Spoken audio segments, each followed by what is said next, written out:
ஆங்கிலேயர் ஆட்சி காலத்துல இந்த ஏரல் பக்கத்துல இருக்கிற ஆர்வமங்கலத்துல ஒரு ரொம்ப சிறப்பான சுடல கோயில் ஒன்று இருந்திருக்கு. அந்த கோயில்ல ரொம்ப தீவிர பக்தரா இருந்தவர் தான், அவரோட பேர் வந்து செல்லையா. அந்த செல்லையாவுக்கு வந்து அந்த பகுதியிலே வந்து ஒரு இடம் இருந்திருக்கு. நிலம்னா ஒரு விவசாய நிலம் இருந்திருக்கு. அதுல ஒரு வரப்பு சண்டை, அந்த வரப்பு சண்டை வந்து செல்லையா, அதே மாதிரி அதே பகுதியில் உள்ள ஆண்டி, அதே மாதிரி ஒரு இன்னொருத்தர் சின்னத்துறன்னு சொல்லி, இந்த 3 பேத்துக்கும் அங்க ஒரு அந்த சம்பந்தமா, அந்த வரப்பு சம்பந்தமா ஒரு பிரச்சனை இருந்துகிட்டே இருந்திருக்கு. அந்த வரப்பு பிரச்சனையில ஒரு நாள் வந்து ஆண்டி வந்து கொலை செய்யப்படுறாரு. யாரால? சின்னத்துறையால ஆண்டி கொலை செய்யப்படுறாரு.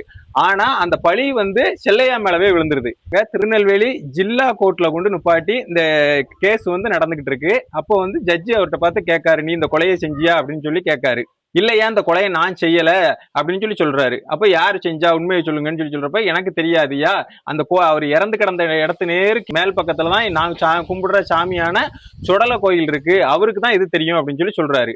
அப்ப ஜட்ஜி உடனே கேட்காரு, இதுக்கு சாட்சி சொல்லதுக்கு உங்க சுடல வருவாரா அப்படின்னு சொல்லி சொல்றாரு. இவங்க எல்லாம் பக்கத்துல இருந்தவங்க எல்லாருமே சிரிக்காங்க, கிண்டல் கேலி பண்றாங்க. நாளை மறுநாள் திரும்ப இது சம்பந்தமான விசாரணை நடக்கும்னு சொல்லி ஜட்ஜி சொல்லிடுறாரு. இதுக்கு இடையில ஜட்ஜி ராத்திரி தூங்கிக்கிட்டு இருக்கிறப்ப அவரோட கனவுல வந்து ஒருத்தர் வாராரு. நல்லா முறுக்குன மீசை வச்சுக்கிட்டு, நல்லா மேல் சட்டை போடாம ஒரு வெள்ளை வேஷ்டி உடுத்துக்கிட்டு வாராரு. அப்போ அவர் வந்து கனவுல வந்து அசரீரியா எப்படி சொல்றாருன்னா, இந்த கொலையை வந்து செல்லையா செய்யல, இவரை கொலை பண்ணது, அதாவது ஆண்டிய கொலை பண்ணது வந்து சின்னத்துறை தான் அப்படின்னு சொல்லிட்டு அவர் மறைஞ்சிடுறாரு. செல்லையா வந்து விசாரிக்காரு, இந்த கொலையை நீ தான் செஞ்சியா, ஒத்துக்கிறியா அப்படின்னு சொல்லி கேட்காரு.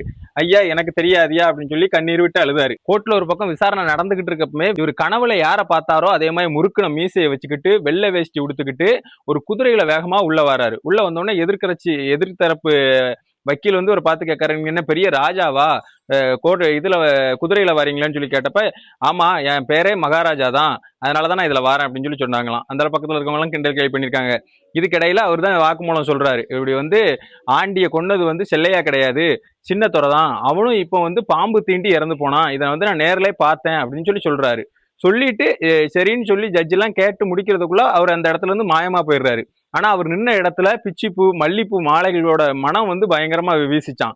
அதுக்கு பிறகு அவர், அதாவது செல்லையாவை கூப்பிட்டு ஜட்ஜி கூப்பிட்டு கேட்டாராம், உன்னுடைய குலசாமி யாருன்னு சொல்லி சொன்னேன்னு சொல்லி கேட்கறப்ப சொன்னாராம் அவர் வந்து சுடலை தான் அப்படின்னு சொல்லி சொன்னாராம். அப்போ வந்துட்டு போனது வேற யாரும் கிடையாது, உங்க கோயில் சுடலை தான் அப்படின்னு சொல்லி சொன்னாராம். அதாவது ஹைகோர்ட்ல நேர்ல வந்து சாட்சி சொன்னதால அவர் வந்து ஹைகோர்ட் சுடல மாடசாமின்னு சொல்லி அழைச்சிருக்காங்க. இதனாலதான் ஆறுமங்கலத்துல இருக்க இந்த சுடல கோயில் ஹைகோர்ட் மகாராஜா கோயில்னு சொல்லி அழைக்கிறாங்க.